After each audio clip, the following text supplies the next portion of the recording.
Class 10th class objective महत्वपूर्ण प्रश्न biology का पहला चैप्टर देखेंगे जिसका नाम है जैव प्रक्रम। चैप्टर नंबर पहला को देखेंगे, यहां से ऑब्जेक्टिव क्वेश्चन को। पहला क्वेश्चन है, प्रकाश संश्लेषण की क्रिया होती है। प्रकाश संश्लेषण की जो क्रिया होती है वो हरे पौधों में होती है। पहला का ऑप्शन नंबर सी सही हो जाएगा। दूसरा क्वेश्चन, ग्लूकोज के एक अणु में ऑक्सीजन के कितने परमाणु होते हैं? तो ग्लूकोज का जो सूत्र होता है C6H12O6 होता है। बोला ऑक्सीजन के कितने परमाणु होते हैं, तो ऑक्सीजन के कितने परमाणु होते हैं? तो ऑक्सीजन के 6 परमाणु होते हैं। ऑप्शन नंबर दूसरा का बी सही हो जाएगा। तीसरा क्वेश्चन यहां से देखते हैं, मनुष्य और अन्य मांसाहारी जीव निम्नलिखित में किसका पाचन नहीं कर पाते हैं? तो इसका ऑप्शन नंबर बी सही हो जाएगा, सेल्यूलोज। सेलुलोज सेलुलोज जो होता है ये पेड़ पौधों में पाया जाता है, पेड़ पौधों में पाया जाता है। तीसरा का ऑप्शन नंबर बी सही हो जाएगा। चौथा क्वेश्चन है, निम्नलिखित में परजीवी पादप का उदाहरण है। परजीवी जो पादप का उदाहरण है इसको बोला जाता है कस्कूटा। ऑप्शन नंबर बी सही है। कस्कूटा को बोला जाता है, एक और नाम है अमरबेल। अमरबेल बोलेगा या कस्कूटा बोलेगा। चार का ऑप्शन नंबर बी सही हो जाएगा। पांचवा क्वेश्चन, मनुष्य के मुख गुहा में कितने जोड़े लार ग्रंथियां पाई जाती है? तो मनुष्य के मुख गुहा में तीन जोड़े लार ग्रंथियां पाई जाती है। पांचवा का ऑप्शन नंबर सी सही हो जाएगा।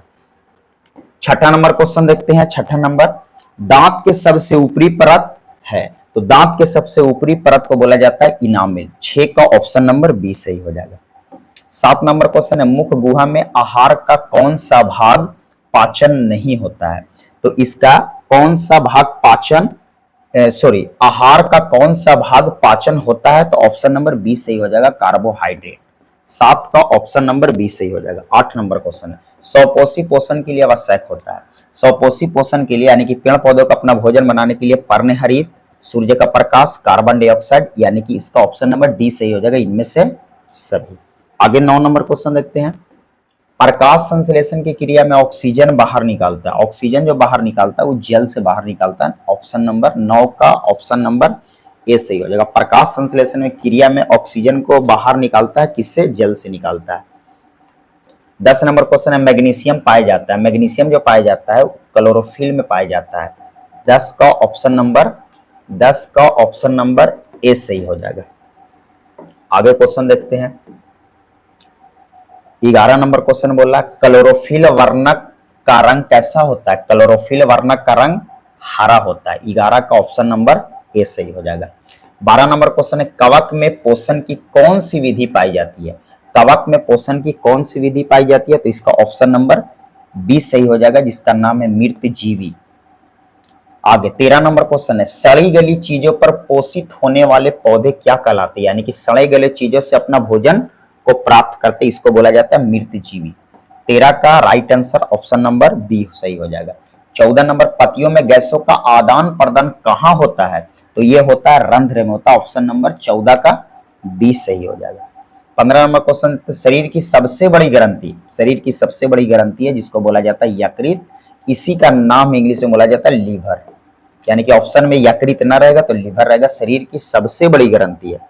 आगे क्वेश्चन देखते हैं, 16 नंबर, प्रकाश संश्लेषण की क्रिया की इकाई है, तो इसको ऑप्शन नंबर इसका राइट आंसर सी हो जाएगा, क्लोरोफिल अणु।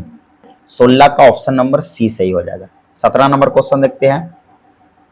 17 नंबर क्वेश्चन, जैव प्रक्रम के अंतर्गत कौन आता है? पहला में पोषण, श्वसन, उत्सर्जन, यानी कि तीनों जैव प्रक्रम के अंतर्गत आता है। पोषण, श्वसन, उत्सर्जन, इनमें से सभी। 18 नंबर क्वेश्चन देखते हैं, पर्णहरित का मुख्य कार्य। पर्णहरित का जो मुख्य कार्य है ऑप्शन नंबर इसका 20 है, प्रकाश ऊर्जा को अवशोषित करना। 18 का ऑप्शन नंबर 20 सही हो जाएगा। 19 नंबर क्वेश्चन देखते हैं, प्रकृति में ऑक्सीजन का संतुलन कैसे बना रहता है? तो प्रकाश संश्लेषण के द्वारा बना रहता है। 19 का ऑप्शन नंबर 20 सही हो जाएगा। आगे क्वेश्चन देखते हैं, 20 नंबर, पीत कहां से स्रावित होता है? क्वेश्चन 20 नंबर में बोल रहा है कि पीत जो होता है ये कहां से स्रावित होता है? तो पीत जो स्रावित होता है यकृत से स्रावित होता है। यकृत को लिवर भी बोला जाता है। 20 का ऑप्शन नंबर सी सही हो जाएगा। आमाशय में कौन सा अम्ल स्रावित होता है? आमाशय यानी कि पेट में HCl अम्ल स्रावित होता है, इसी को बोला जाता है हाइड्रोक्लोरिक अम्ल, HCl। आगे क्वेश्चन देखते हैं 22 नंबर, इनमें स्वपोषी कौन है? हरे पौधे। स्वपोषी उसको बोलेंगे जो अपना भोजन खुद बनाता हो, किसी दूसरे पर निर्भर न रहता हो। सभी जितना हरे पेड़ पौधे हैं सब कहलाएंगे। 22 का ऑप्शन नंबर ए सही हो जाएगा। 23 नंबर क्वेश्चन, पौधे प्रकाश संश्लेषण से इससे बनते हैं, तो इससे जो बनते हैं ऑप्शन नंबर इसका 23 का ऑप्शन नंबर सी सही हो जाएगा। 23 का ऑप्शन नंबर सी सही हो जाएगा, जिसका नाम है कार्बोहाइड्रेट। 24 नंबर क्वेश्चन देखते हैं, यह आहार नाल का सबसे लंबा भाग है, इसको बोला जाता है क्षुदांत, इसी को बोला जाता है छोटी आंत। 24 का ऑप्शन नंबर ए सही हो जाएगा। इसकी जो लंबाई होती है इस 7.2 मीटर, इसकी लंबाई जो होती है इस 7.2 मीटर होती है इसकी लंबाई, किसका? छोटी आंत का। ऑप्शन नंबर आगे क्वेश्चन देखते हैं 25 नंबर, मनुष्य के आहार नाल में यह एक अवशेषित अंग है, तो ये वाला जो है ऑप्शन नंबर इसका डी सही हो जाएगा, अपेंडिक्स।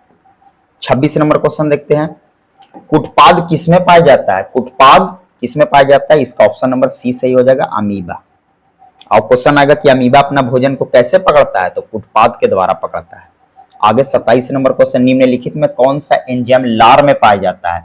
लार में जो एंजाइम पाया जाता है जिसका नाम है टाइलिन, लार में एंजाइम पाया जाता है टाइलिन, इसको इमाइलेज भी बोलेगा, इमाइलेज। आगे 28 नंबर क्वेश्चन को देखते हैं, अमीबा अपना भोजन को कैसे पकड़ता है? अभी हम बता के गए अमीबा अपना भोजन को कैसे पकड़ता है, तो कुटपाद के द्वारा पकड़ता है, इसका ऑप्शन नंबर सी सही हो जाएगा। 29 नंबर क्वेश्चन देखते हैं, निकुलियस शब्द किनके द्वारा दी गई थी? निकुलियस शब्द जो है,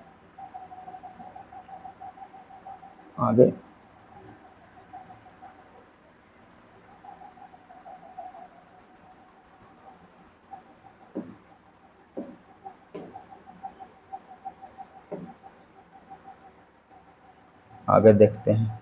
हाँ, निकुलियस शब्द किनके द्वारा दी गई थी? निकुलियस शब्द जो दिए थे जिनका नाम था रॉबर्ट ब्राउन, ये 1831 ईस्वी में दिए थे। एग्जाम में अगर बोलेगा कि निकुलियस शब्द किनके द्वारा दी गई थी, तो रॉबर्ट ब्राउन दिए थे। कब दिए थे? तो 1831 में। क्लियर। 30 नंबर क्वेश्चन को देखते हैं, पौधों और पशुओं की कोशिकाओं का वैज्ञानिक अध्ययन क्या कहलाता है? तो इसको बोला जाता है ऑप्शन नंबर इसका सी हो जाएगा, साइटोलॉजी। ये वाला गलत लिखा गया, साइटोलॉजी। इसको बोला जाता है पौधों और पशुओं की कोशिकाओं का वैज्ञानिक अध्ययन क्या कहला जाता है? साइटोलॉजी कहलाता है, इसका ऑप्शन नंबर सी सही होगा, ये वाला नहीं है, साइटोलॉजी। 30 को क्वेश्चन ऑब्जेक्टिव देख लिया, अगला वीडियो में 31 से देखेंगे।